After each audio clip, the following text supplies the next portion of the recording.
Welcome to my channel, Next in Food. I am Simone Walker Barrett, and today I am going to show you how to make pizzas at home. Now, sometimes the thought of making pizza can be a little bit daunting, and so you don't want to make it at home, but I am going to show you today just how simple it can be. Now, when you're making a pizza is really a flatbread and it has yeast in it. And so I'm going to show you how to get all of that together. Now, as I always say, whenever you're going to cook anything, you need to have all of your ingredients ready so that it doesn't slow down the process. Now we are going to make one pizza dough, and with that one pizza dough, we're going to be putting two toppings on the pizza dough. Topping number one, we're going to do a jerk steak topping to go on one of our dough, and another one we're going to do a ackee and saltfish with some spam. My son loves spam, so I'm going to use that on one of the pizza dough, and my daughter, she likes the beef, so I'm going to use the beef on one. So here goes. So in this container I have some baking flour. Now, baking flour, if you live in Jamaica, you can find this in any supermarket. This is 8 ounces of baking flour, or in Jamaica we say half a pound of baking flour. So we're going to use that. But before I want to dissolve the yeast. Now, this is what the yeast looks like. This is active dry yeast. So you have active dry yeast and you have instant yeast. I'm going to add the yeast into my container, and this is 2 teaspoons of yeast. To that, I am going to add some water. What I want to do here, I just want to soften up the yeast a little, so I'm adding about a half a cup of water. Then it is a good idea to feed the yeast, we like to say in the bake shop. So we're going to add some sweetness, and this sweetness is honey. I'm going to add some honey. What the honey does, it adds some flavor to the dough and it helps the yeast to act. So that is why we say we feed the yeast with the honey. Now, if you don't have honey, you can use some sugar, anything sweet, maple syrup, simple syrup, sugar, dark or brown honey you can use. So we dissolve our yeast in the water. Now that that is done, I am going to add some olive oil. Here I have 1 ounce of olive oil. I'm going to use half of it in the dough, and I'm going to save half of it to put onto the dough after we mix it up. Now we're going to add the flour to the mix. So this, as I said before, is baking flour. Put all the flour in. Well, not all the flour. I'm going to leave a little to dust our board. Then I'm going to add some salt. Now, one little tip I have to give you, I don't like when the salt comes in direct contact with the yeast, because sometimes the salt can kill the yeast. So you want to mix in one before the other. So I'm using my spoon to get this into a dough. I'm gonna add a little more water because it seems a little bit dry. Now just mix it in with your wooden spoon. See that? Very, very, very, very, very easy. Just mix it into a dough. Now, if you're Jamaican like me, every Jamaican know how to make dumpling. So it's basically making it like a fried dumpling dough in terms of the texture of it. So I'm going to scrape this off and then just put this over here, and I'm going to put our dough out on the surface so I can knead it. So before I do, I will just put some of the flour that I saved. Let me just put these out of the way, and down goes our flour. See that? Our dough is a little bit sticky, but no worry. That little extra flour will get it nice and smooth. So you want to just knead it. Kneading the dough is very, very important. It helps to develop the gluten in the flour. And of course, the gluten in the flour is really the protein in the flour. And this is why I use baking flour, because baking flour has a higher percentage of gluten when you compare it to, say, all-purpose flour or counter flour. But if you don't have the baking flour, you can always use your all-purpose flour. No worries. The all-purpose flour will take a little less liquid, I'm just gonna knead this. We're almost done. See, we have a nice smooth enough dough. I like to just round it into a ball. Then I'm gonna take back our container, put the remaining oil into our container and just totally coat the dough with that oil. What the oil does is just going to add some moisture to it in terms of, you know, that fatty flavor to give us that nice crust that we want, that nice almost crunchy type of crust on a thin pizza crust. Now I'm going to cover this with a lid and I'll put this off to the side and I'm going to let it go through a process that is called fermentation.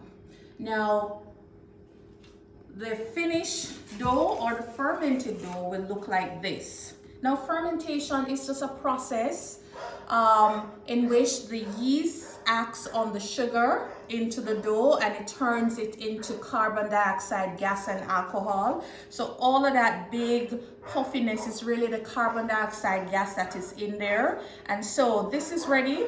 This was done ahead of time. And so what I'm going to do, I have already divided it in 2 dough balls. So I'm going to take one out just to show you.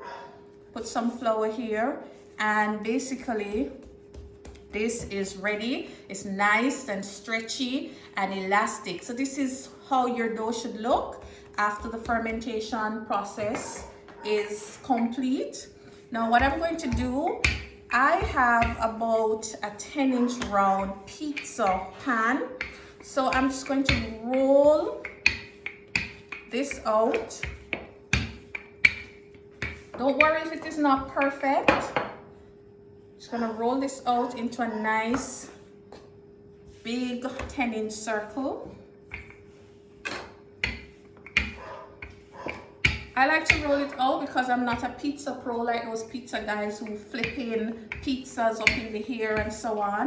So you can just roll it out, and if you don't have a rolling pin, you could use your hands to do this. Now, I have a perforated pizza pan. See, it has some holes in it. I'm going to put my pizza dough on my pan. So for that, what I'll do, I'll just fold the dough, take it up, and put it on the pan. Then I'll take a little bit of oil. Oil helps me to have a little bit of flexibility. And I'm just gonna put it here.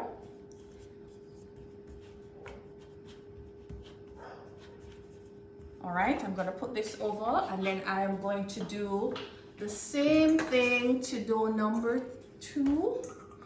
Now look at this, it's nice and soft. This dough went through the fermentation process. Please bear in mind that fermentation doesn't stop until you put the product in the oven, but it's very important to not allow the dough to over ferment. If your dough is over fermented, it will have an alcoholic kind of smell, a sour smell. You know, like a really bad sourdough, that's how it smells. So it's very important that you try and control the fermentation as best as you possibly can. If you find that your house is hot and it is rising too fast, you could just leave it in the fridge to chill it up a little, and that will delay the fermentation. If you have extra dough, today I'm using half pound of flour to give me 2 10-inch pizza dough, because I have 2 teenagers and they will go through one pizza, you know, just like that.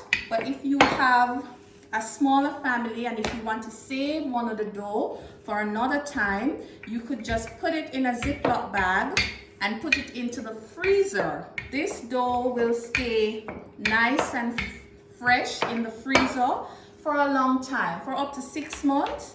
Now, after you put it in the freezer and you wish to use it, you need to take it out of the freezer and let it slowly come back down to room temperature so you can roll it out. And so I'm going to do the same thing. The gluten in the dough allows it to stretch so you can manipulate the dough and just get it shaped in your pizza pan. Now I'm quickly going to just wash my hands, and I'm going to show you how to do the jerk steak. We're doing this in a saute pan, so it's really a saute method, but I'm calling it jerk because jerk seasoning is the flavor that I'm putting onto the beef. So just come with me.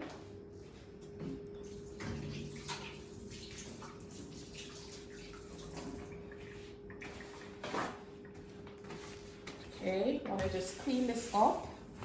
Very important. Clean as you go. I don't need a rolling pin anymore, so I'm going to just put it off to the side. Clean up here and have this in the sink. Now come along with me. I'm going to show you how to make our jerk steak. Now this here is sirloin. Sirloin is a cut of beef, and this all I did was to ask them to ground it up for me at the supermarket. Now you could just use minced beef or grounded beef that you find at your supermarket. I already have my pot on. It's nice and hot. So what I'm going to do is I'm just going to add, I have an ounce of oil here. I'm going to add some oil in. Then you just turn on so that you can have some light. Now I added just an ounce of olive oil. After you add the oil, make sure your pot is nice and hot. My pot should be hot because I had it on low. I'm going to, let me show you a little trick that I like to use. This is cornstarch. You know, sometimes you try to saute meat and then it springs all of that water. Well, this cornstarch that I put in, like a teaspoon of cornstarch, what it does, it prevents that or minimize that from happening. So you want to mix it in. Then I'm going to add it. You hear that sizzle? That is telling you that the pot is nice and hot and ready. Actually, for it to go a lot faster, I'm just going to turn the fire up. Now remember that the pizza is going to bake into the oven. Put this back over here. Now you can have your beef rare. However, we recommend that the ground beef is served fully cooked. So we're going to saute this until it is fully cooked. Now let's look at the other stuff that I'll be adding. This is the star of the show. This is some wet jerk seasoning. This is 1 ounce. I'm going to add that directly onto our beef. I have some fresh, well, this is dry thyme. I'm going to add some thyme leaves.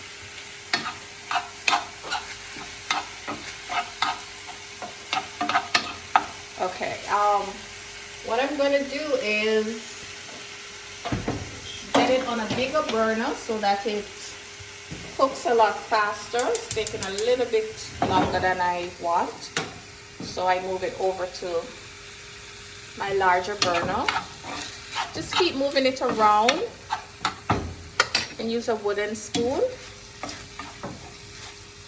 And you see the beef has changed color. Now it has more like a almost gray.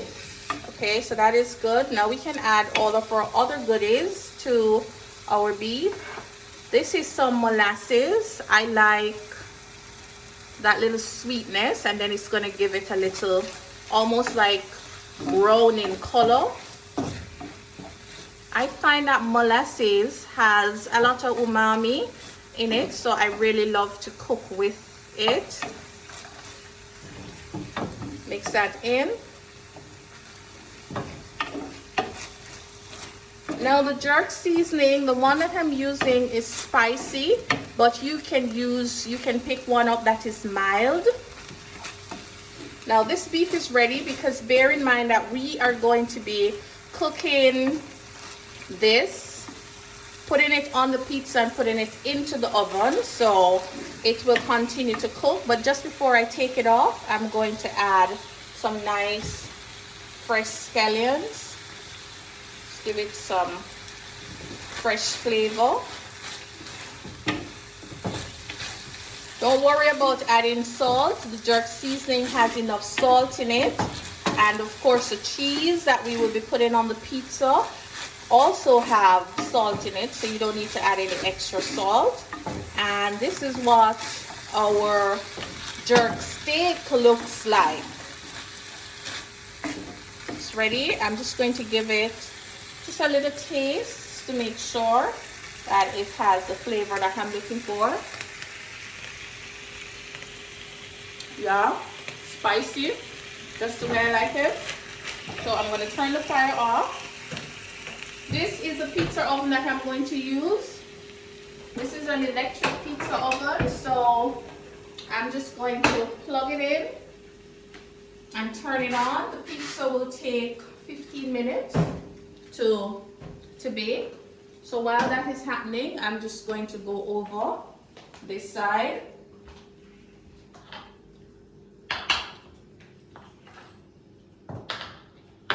So remember I said the pizza dough, you can manipulate it to make it as big.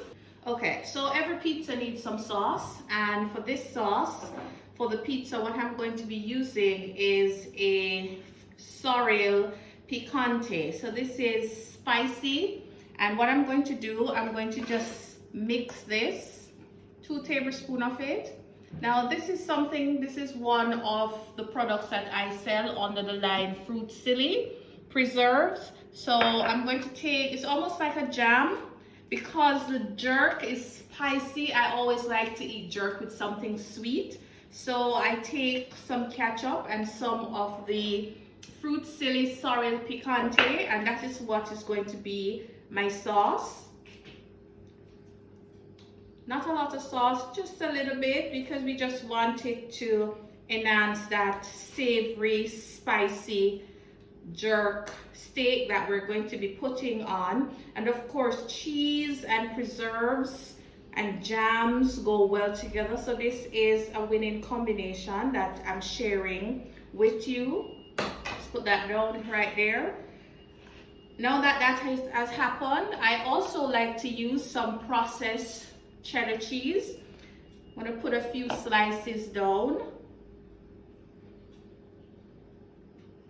Now this looks like child's play, but it really tastes good.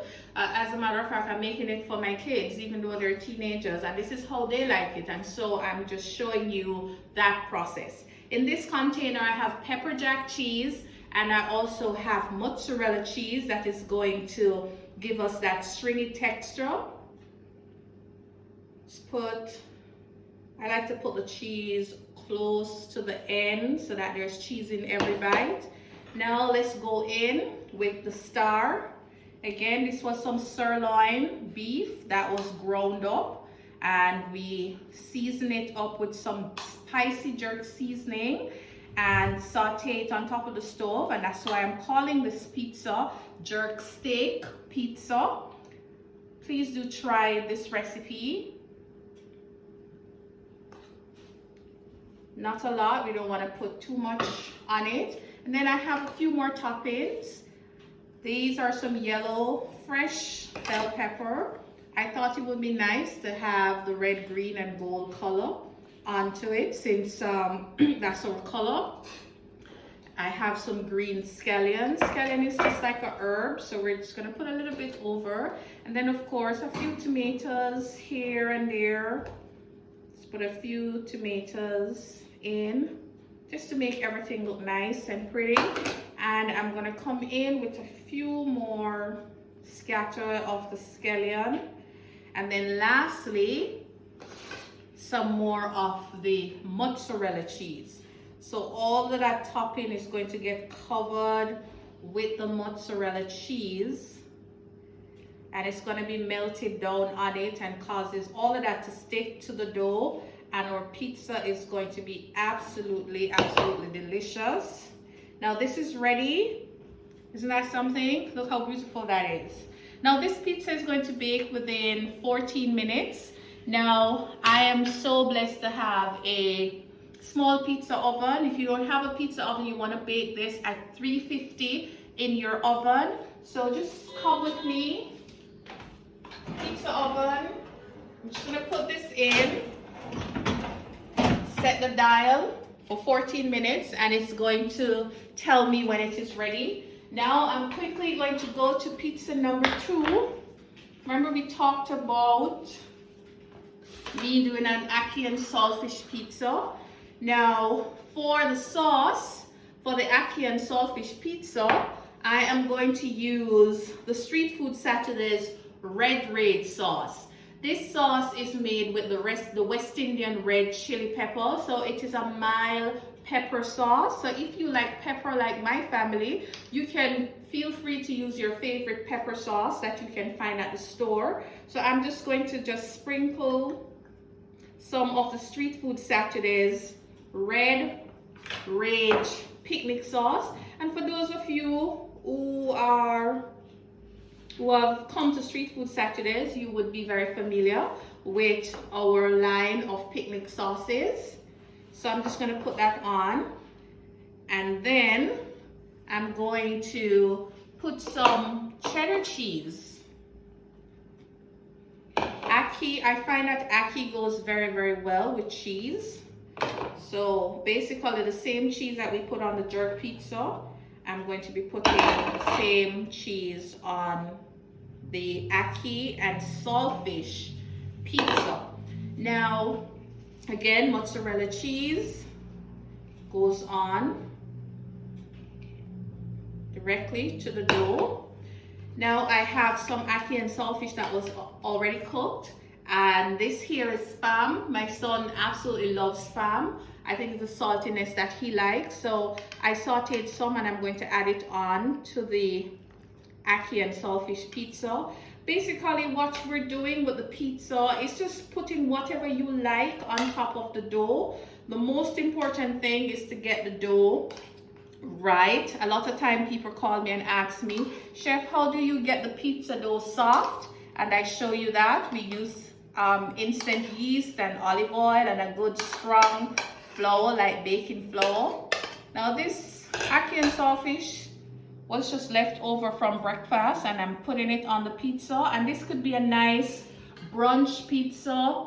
If you like to have breakfast for dinner like my children, you can have it for dinner, and you can have this for breakfast. I'm also going to go in with some more tomatoes. This is optional, but the acidity that the tomato gives, the fresh tomato gives, I like that, so I'm going to put it on. And then of course, you can't go wrong with fresh scallions. Putting on some fresh scallions. And then last, we will put some cheese on.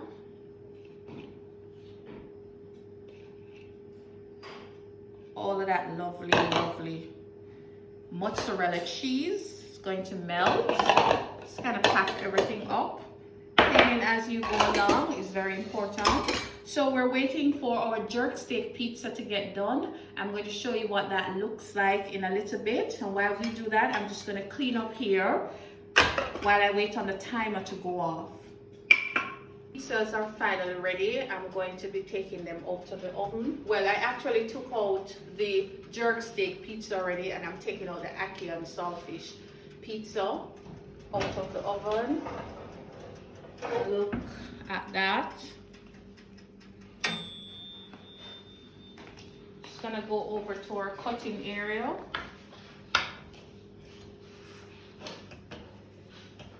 This is hot, so carefully put it on your surface.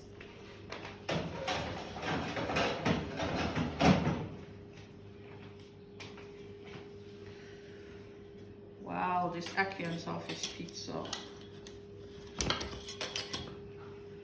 I'm just gonna put it out on my cutting board here. Try and cut it while it's nice and hot. My pizza cutter.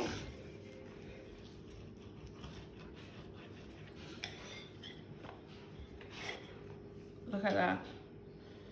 Isn't that something? So we talk about the stretchy cheese. This is from the mozzarella. All of that gooiness.